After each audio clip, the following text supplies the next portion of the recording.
Kitang festival ng local food dito sa The Terrace and pesos each. Sa kabila naman tayo, ganito ang mga design ng mga stall. Native 30 pesos lang yung isa. 30 pesos. Busog ka na. Ulit mo lang ko daan, mahudan niya po. Ayan, atikman na natin. Kinabot. Ay, gusto mo. Ay, pila. Ito na ang ating food. Tayo sa loob ng sticky rice cake. Meron din suman with latik or suman with chocolate. Ani, budbud ba nino?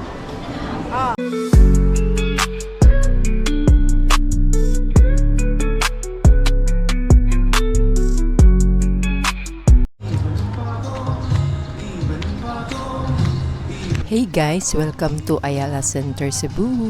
Meron tayong nakikitang festival ng local food dito sa The Terraces. Tara na at samahan nyo akong mag-explore. At andito na nga tayo sa first stall ng local food. Nguyong lapitan natin at tanungin natin si Kuya kung magkano. Oh, wala ditong cup of rice ha, pero meron ditong hanging rice. Ay, pila ni? 15. Ang usa? Barato ra, 15 pesos each. Sa kabila naman tayo, ganito ang mga design ng mga stall. Native bamboo, chorizo de Cebu naman dito. Kagaya ng kabila, meron din ditong hanging rice or puso. Merong dalawang klaseng chorizo de Cebu. Ito yung original chorizo de Cebu. Ito naman yung skinless. Tanungin natin si ate kung magkano.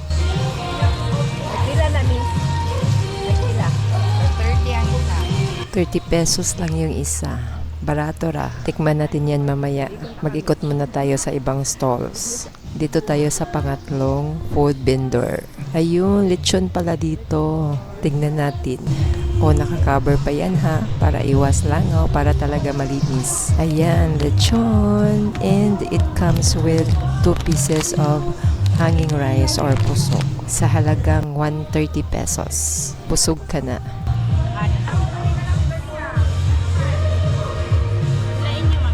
So, ito yung dining area. Punta tayo doon sa kabila. Napakalakas po ng ating background music. Sana lang hindi tayo ma-copyright. Meron ditong live band sa Saturday. Ayan, local love. Kaya mga local Cebuano food yung mga paninda dito. Hanggang July 22 lang po ang festival na to. Kaya sa pag-post ko nito, tapos na. Dito na tayo sa kabilang food stall. Merong ice cream dito or sorbetes. Local Cebuano sorbetes. Made with love. Charot. Nahiya si ate. Bili muna tayo dahil malapit nang maubos. Baka hindi na natin maabutan mamaya. Happy na, makurot. Gamay na lang. Tagang ba tayo? Init ang galina. Ulit mo lang ko daan, mahudan niya po. Ayan, atikman na natin. Mango with cheese flavor. Tasty, hindi masyadong matamis kasi may cheese. Balance yung tamis at ang lasa ng cheese. Kaya masarap talaga. Actually, tinikman ko na kanina kasi it's melting. Perfect para sa mainit na panahon. Pabugnaw sa ulo ba? At ito naman ang ating ambience. Marami din kumakain kasi mura lang dito. At ito na ang ating next na food stall. Puso and drinks lang ang paninda dito. Siomay sa tisa naman dito. And of course, meron ding puso. Plain lang, miss. Sa ka-order. Ito yung pinaka-busy na stall dito. Pungko-pungko sa puwente. Ginabot. Ay, gusto mo. Ay, pila. How much is this? Nawawala ng customer ito. Ito yung pinaka-trending dito. At ito ang kanilang menu. Food with price list. Yun na lahat ang authentic local food dito sa Ayala Center, Cebu. Ina tayo ng ating makakain at simulan natin dito sa chorizo de Cebu. Ano yung mga? Baka na stainless. Pila gadi na? 30. 30. Bumili din tayo ng nguyong at bumili din tayo ng siomai sa tisa. Ito na ang ating food.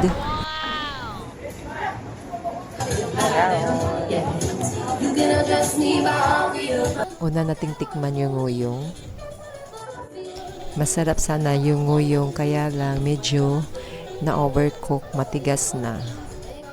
Buksan na natin ang ating hanging rice or puso. Kain tayo ng puso.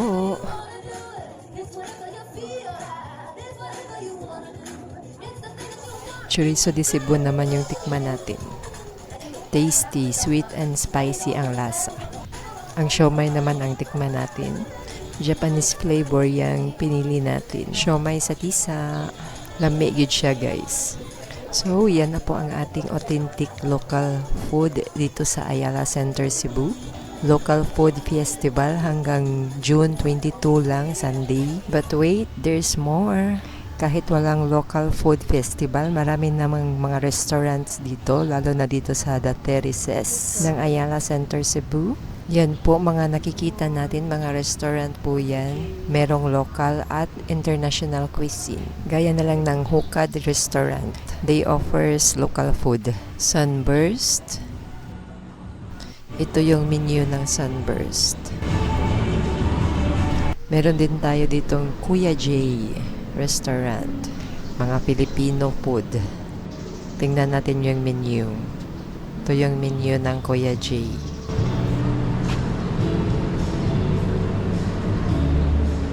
At meron ding buffet dito. Meron ditong schedule ng mga live performances. Buffet rates. Madami pa sa third level. Dito tayo sa second level. Merong Seoul dito, international cuisine, Korean cuisine. At sa baba naman ito, merong mga American cuisine. At meron ding Japanese cuisine.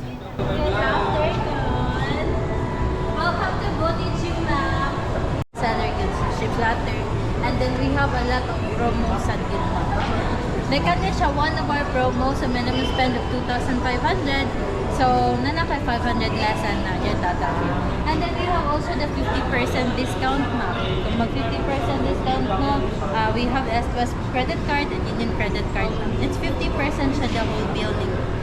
Thank you, ma'am. Salamat. Thank you, ma'am. Salamat.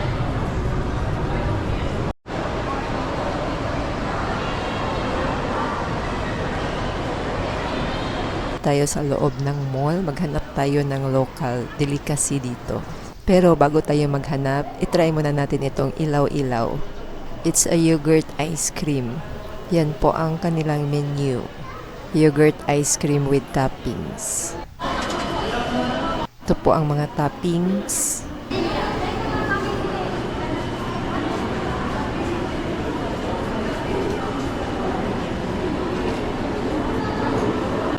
Yan at nilalagyan na ni Kuya ng toppings.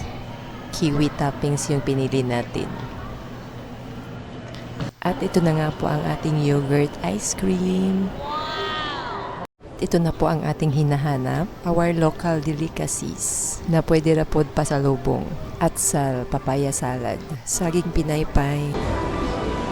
Bisa sa ganit pangalan na ni? Fresh lumpia, biko, puto na gawa sa kasaba, malunggay mangustin coffee, empanada, biko, sticky rice cake. Meron din suman with latik or suman with chocolate. Ani, budbud ba nino? Pagpila na siya. Wait for 100. Wow, Palitaw and kasaba balls.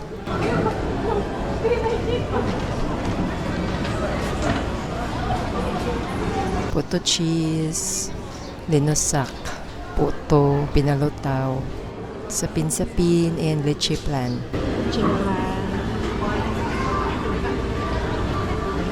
At dalawang klasing suman, kasaba and malagkit. Pintos, bibingka, at moron. Chicharon at itlog na maalat. At marami pa dito guys. Oh, di ba? Ang dami. Kapila ka ni siya, te? Ha? Kanya ka ni pila ko siya? Dito lang ito sa supermarket ng Metro Ayala.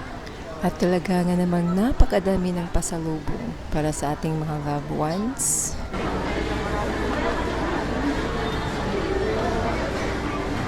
Pinoy Food Bazaar.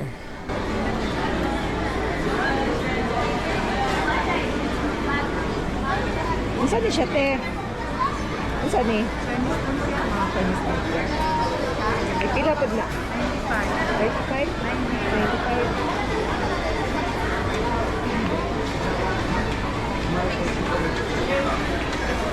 At kung nauuhaw ka naman, meron ding mga juices dito.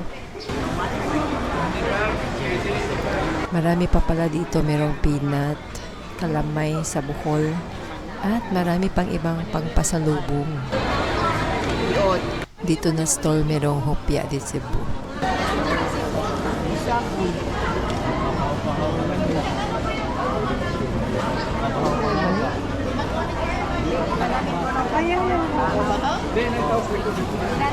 Kasaba with latik. Pila ni? 5. 50 na, ma'am. Pila? 15. Pila ni hindi ko dahil? Pila na? Wana siya, 50. Isa. Pagkabuo ka na, 5. Pila ang 50?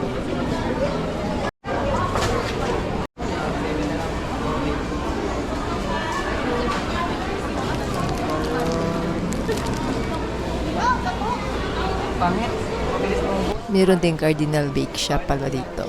Famous na bakery brand dito sa Cebu. More chicharon here. May ampaw din. Peanuts, bagoong, suka.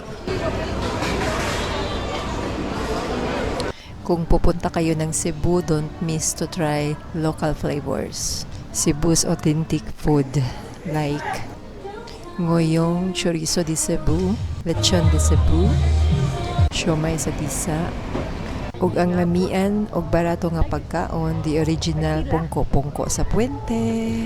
At hanggang dito na muna ang ating video for today. Please don't forget to subscribe, leave a comment, like, and share this video to your family and friends. Hanggang sa muli, salamat po sa panonood. Much love from Ate Mira Vlogs.